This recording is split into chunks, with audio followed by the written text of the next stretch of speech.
नमस्कार, जनतंत्र टीवी देख रहे हैं आप। मैं हूं आपके साथ साहिल धूलिया। हमारी इस खास पेशकश में आप सभी का स्वागत है।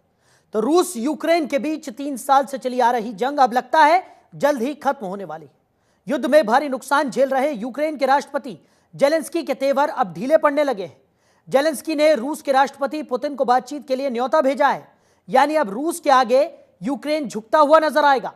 और जेलेंस्की को पता है कि जंग अगर और आगे लंबी चली तो भविष्य में यूक्रेन के अस्तित्व को खतरा पैदा हो सकता है, क्योंकि दोनों देशों की जंग में यूक्रेन के 45,000 से ज्यादा सैनिकों की मौत हो चुकी है, जबकि 4 लाख के करीब घायल हुए हैं।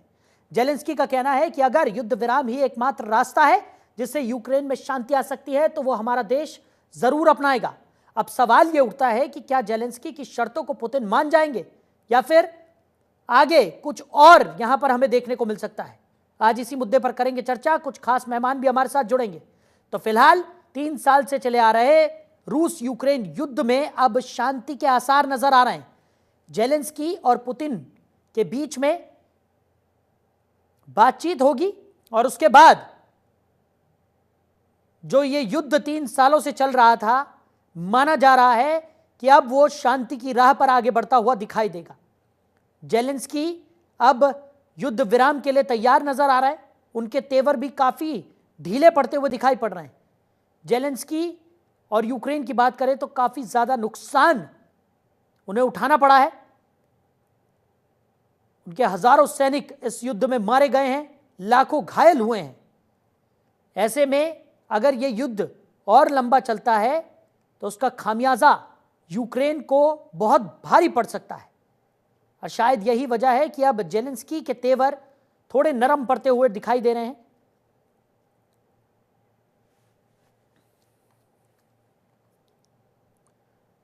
तो आज इसी मुद्दे पर करेंगे चर्चा। कुछ खास मेहमान भी हमारे साथ जुड़ जाएंगे। आपको बता दें कि यूके देवनाथ जी रक्षा विशेषज्ञ हैं, वो हमारे साथ इस चर्चा में साथ निभा रहे हैं। देवनाथ जी, बहुत स्वागत है आपका जनतंत्र टीवी में। 3 साल से जो युद्ध चला आ रहा है, कई तरह की तस्वीरें हमने इस युद्ध से जुड़ी हुई देखी। रूस और यूक्रेन युद्ध की चर्चाएं पूरे विश्व भर में थी और कई उतार चढ़ाव, कई अलग अलग तरीके की तस्वीरें, खासा नुकसान यहां पर हमने देखा है, जिसकी तस्वीरें हमारे पास आती रही हैं। अब यह माना जा रहा है कि जो शांति बहाली है वो यहां पर होने की संभावना जो है वो काफी प्रबल नजर आ रही है। कैसे देख रहे हैं आप? जी हाँ, बहुत बड़ी डेवलपमेंट है। लेकिन ये समझना पड़ेगा कि ये डेवलपमेंट अचानक नहीं हुआ है। इस डेवलपमेंट के लिए काफी हद तक डोनाल्ड ट्रंप का अमेरिका का राष्ट्रपति बनना, जिम्मेवारी के साथ जेलेंस्की को समझाना शामिल है। डोनाल्ड ट्रंप ने अपने राष्ट्रपति अभियान के दौरान बार बार ये कहा था कि अगर वो राष्ट्रपति बने तो तुरंत रूस और यूक्रेन के युद्ध को बंद करा देंगे। और जैसे ही उन्होंने राष्ट्रपति पद की शपथ ली तो व्हाइट हाउस से और सीआईए से और पेंटागन से और जो कांग्रेसमैन थे उनको भेजा गया जेलेंस्की से मिलने के लिए। इन सबों ने जेलेंस्की से एक एक करके मिलने के बाद जेलेंस्की को समझाया कि अमेरिका हमेशा हमेशा के लिए यूक्रेन को इतनी बड़ी तादाद में फ्री में हथियार नहीं दे सकता है। अलग अलग विशेषज्ञों का अलग अलग आकलन है, लेकिन पश्चिमी सूत्र ये बता रहे हैं साल के युद्ध में अभी तक अमेरिका यूक्रेन को करीबन $29 बिलियन के हथियार और करीबन $20 बिलियन के अन्य सहायता दे चुका है।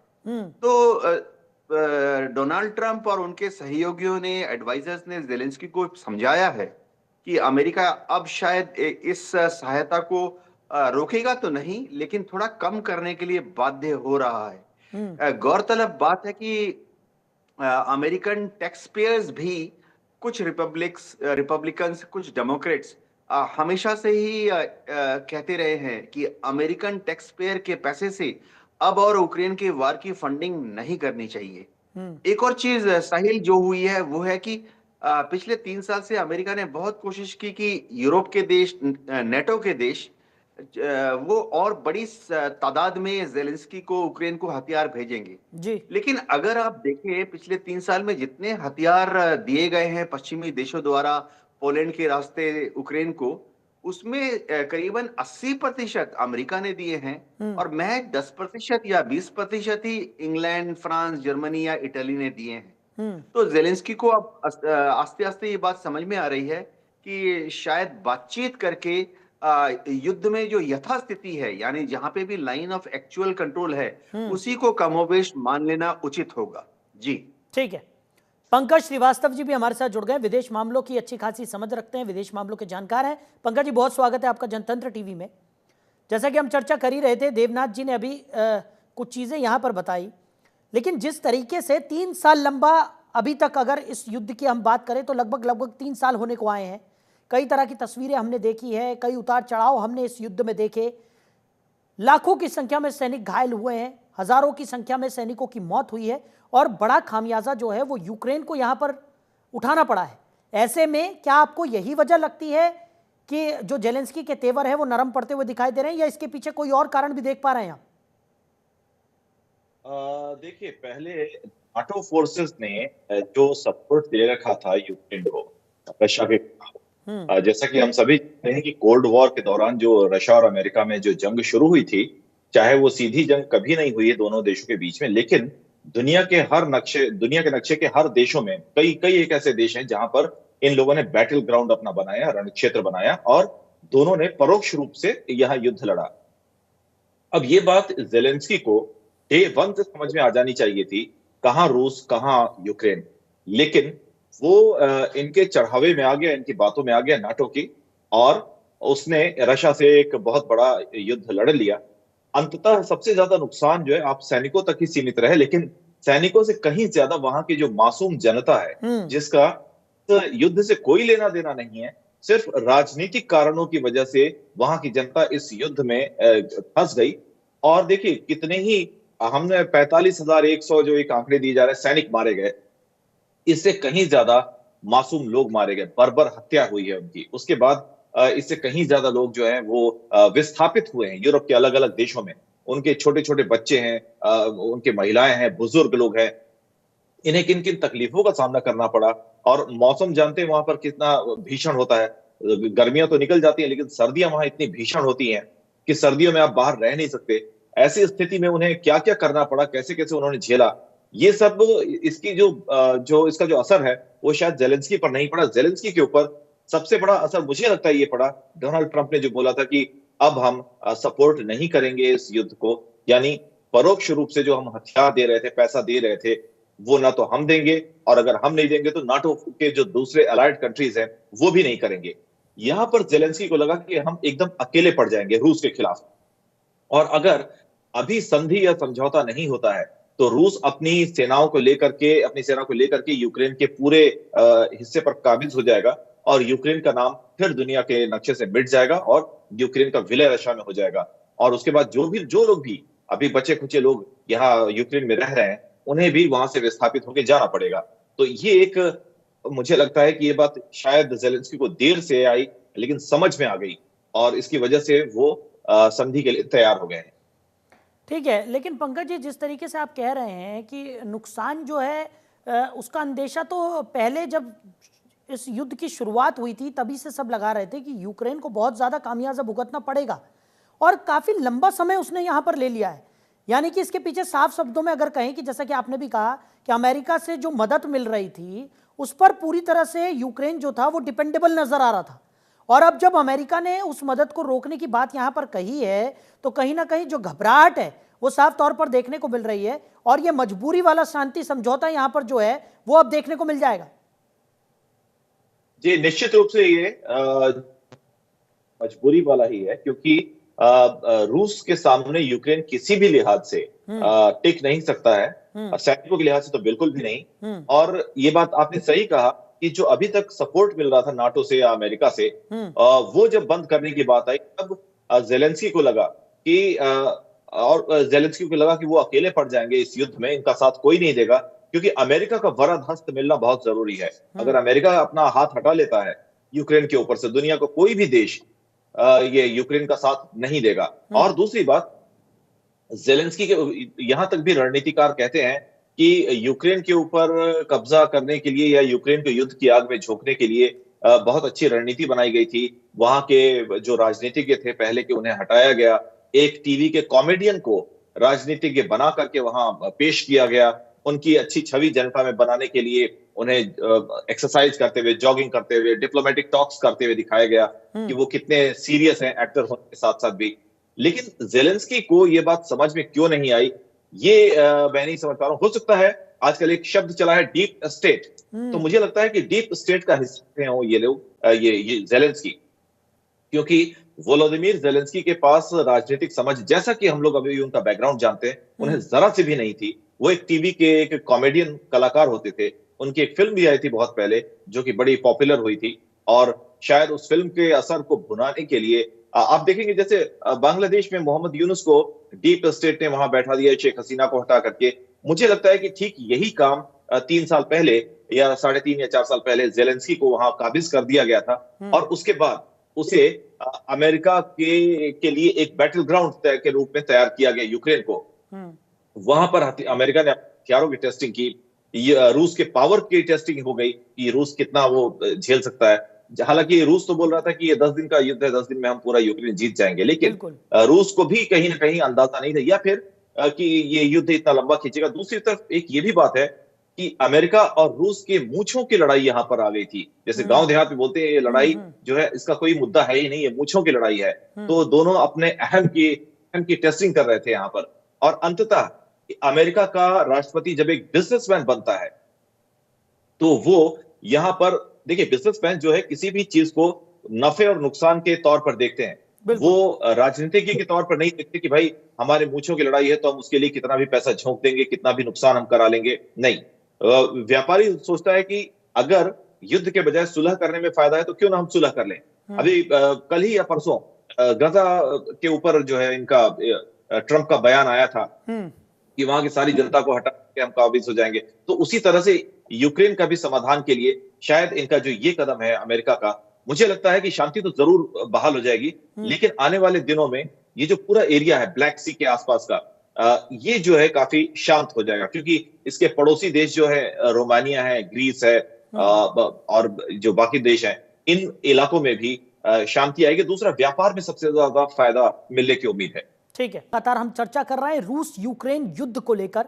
लगभग 3 साल से ये युद्ध चल रहा है, लेकिन अब शांति बहाली के जो रास्ते हैं वो साफ होते हुए नजर आ रहे हैं। जेलेंस्की के तेवर भी कुछ नरम पड़ गए हैं।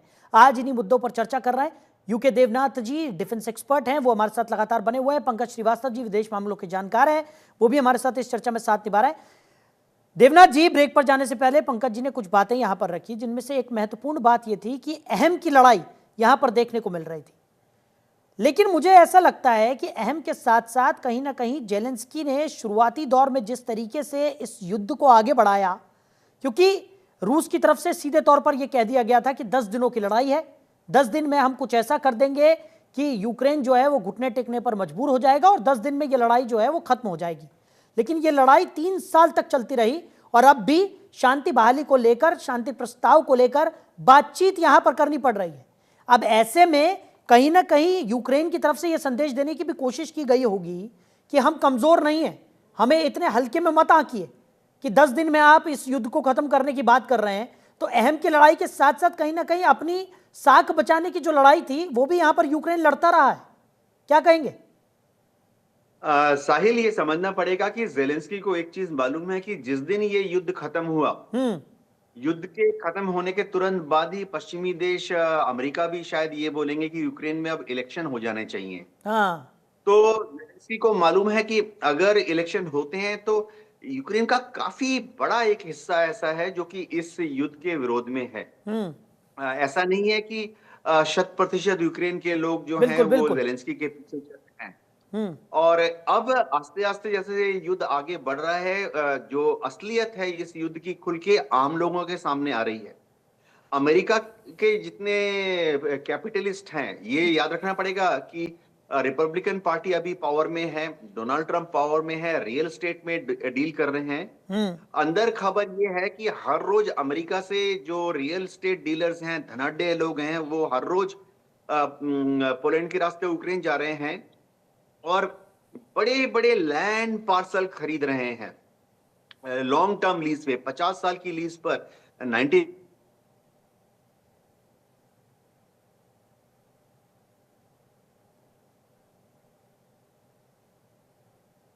तो देवनाथ जी से हमारा संपर्क यहाँ पर टूट गया, उनसे दोबारा जुड़ने की हम कोशिश करेंगे। पंकज जी, सवाल वही कि जिस तरीके से ये युद्ध 3 साल तक खिंच गया और कहीं ना कहीं जो 10 दिन की बात यहाँ पर रूस की तरफ से की जा रही थी वो तो दूर दूर तक नहीं है।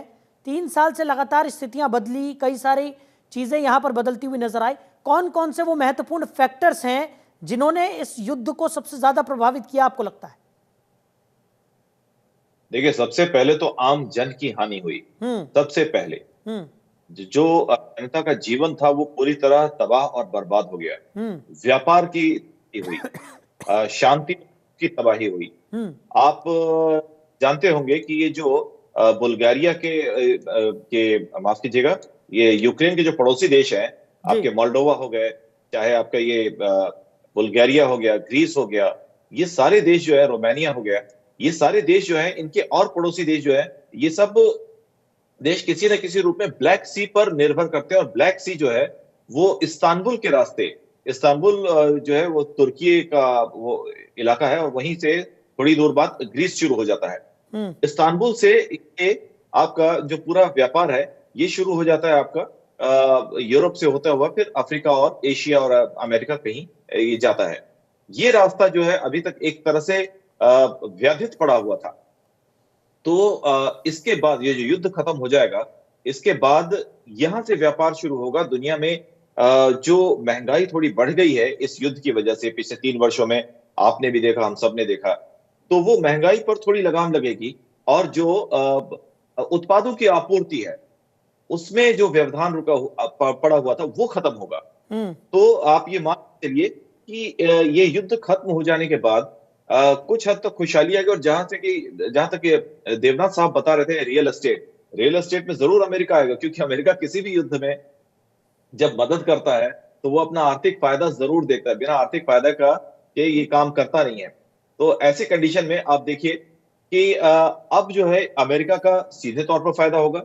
दूसरा, जितनी भी कैपिटलिस्ट फोर्सेज हैं वो यूक्रेन में आकर के अपना कब्जा जमाएंगी और जेलेंस्की को तो वाकई आप मान के चलिए कि हटा दिया जाएगा, चाहे इलेक्शन हो या नहीं भी हो, जेलेंस्की को हटा दिया जाएगा। उसके बाद मुझे पूरा अंदेशा है कि जेलेंस्की हटा दिए जाएंगे। अच्छा, इसके बाद क्या होगा कि जो नया वैश्विक एक समीकरण है वो बन के सामने आएगा। रूस को कोशिश की जाएगी कि एक किनारे रखा जाए और उसे नाटो के ब्लॉक से थोड़ा सा दूरी बना के रखी जाए, जिसकी वजह से ये होगा कि अब हम कुछ समय तक युद्ध में ना पड़े। क्योंकि डोनाल्ड ट्रंप जब तक अमेरिका के राष्ट्रपति रहेंगे वो देखिएगा किसी भी युद्ध में हिस्सा नहीं लेंगे, सीधे या परोक्ष रूप से। वो हर बात को डिप्लोमेटिकली सुलझाने की कोशिश करेंगे और इनका जो पूरा ध्यान रहेगा वो व्यापार पर रहेगा। क्योंकि इनके पास देखिए, इस पूरी बातचीत में हम एक चीज शायद नजरअंदाज करते जा रहे हैं कि चीन जो है अमेरिका का पीछा करते करते आगे आ रहा है। चीन के ऊपर हालांकि अमेरिका ने बहुत सारे टैरिफ्स लगाई हैं, क्योंकि चीन जो है ये सीपीसी अगर आगे बढ़ती है तो वो खतरा बनती है दुनिया के बाकी डेमोक्रेसीज के लिए। तो ये डोनाल्ड ट्रंप नहीं चाहेंगे। और अब जो अमेरिका का पूरा ध्यान होगा व्यापार के साथ साथ चीन के ऊपर भी रहेगा। क्योंकि अभी तक आपने देखा होगा पिछले 10-12 वर्षों में, 10-15 वर्षों में, चाहे वो ओसामा बिन लादेन हो, सीरिया हो, इराक हो, लीबिया हो, इन सब इलाकों में अमेरिका परेशान रहा। और वहां साउथ चाइना सी में चीन ने जो है कई आइलैंड्स पर अपना कब्जा करके मिलिट्री बेसिस बना लिए। और चीन का सीधा सीधा कहना है कि भाई हम सुपर पावर बनना चाहते हैं, दुनिया की सुपर पावर। और अगर चीन एक बार, मान लीजिए अगर हाइपोथेटिकली हम सोचें चीन सुपर पावर बन जाता है, तो अमेरिका का जो एस्टेब्लिश्ड एक सिस्टम है पूरी दुनिया में, ये हटा करके चीन अपना कौन सा सिस्टम लाएगा, ये एक वैक्यूम क्रिएट करेगा। क्योंकि चीन के पास तो अभी थिंक टैंक उतने मैच्योर हैं, न ही रणनीतिकार इतने मजबूत हैं, न ही चीन के पास सैन्य ताकत को छोड़ के कुछ और ऐसा है रणनीतिक समझ है कि वो पूरी दुनिया को अपने एक नया सिस्टम दे सके। तो वो चीज मुझे नहीं लगता कि डोनाल्ड ट्रंप होने देना चाहेंगे।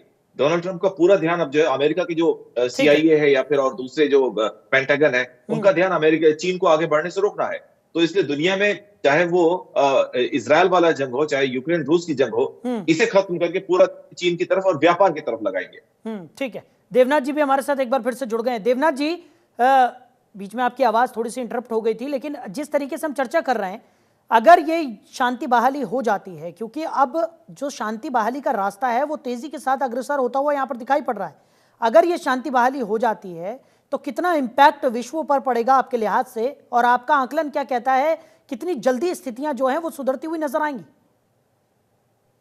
देखिए, सबसे बड़ा जो असर पड़ेगा वो तो यूक्रेन पे ही पड़ेगा। जाहिर बात है कि यूक्रेन इसके बाद दशकों तक अमेरिका को अलग अलग तरीके से इस युद्ध में जितना खर्चा हुआ है उसे वापस करेगा।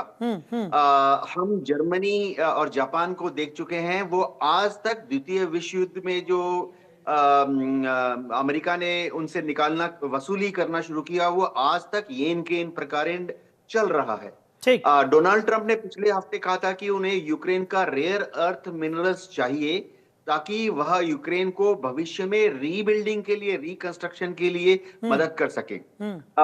वैज्ञानिकों के अनुसार यूक्रेन में कुछ रेयर अर्थ मिनरल्स हैं, जैसे कि डिस्प्रोजियम, नियोडियम, सेरियम, ये प्रचुर मात्रा में मिलते हैं। ठीक। और ये अलग अलग तरह के साइंटिफिक इक्विपमेंट और इलेक्ट्रॉनिक इक्विपमेंट में इनका इस्तेमाल होता है। और डोनाल्ड ट्रंप ने ऑलरेडी शर्त दे दी है कि इस युद्ध के बाद जब रिकंस्ट्रक्शन होगा तो उस रिकंस्ट्रक्शन में डायरेक्टली या इनडायरेक्टली सिर्फ अमेरिकन कंपनीज को ही ठेका मिलेगा यूक्रेन के रीबिल्डिंग के लिए। बिलियंस एंड बिलियंस, करीबन 30 या 60 बिलियन डॉलर के जो रिकंस्ट्रक्शन प्रोजेक्ट होंगे, इंफ्रास्ट्रक्चर बनाए जाएंगे, उसमें डायरेक्टली इनडायरेक्टली अमेरिकन कंपनीज आएंगी।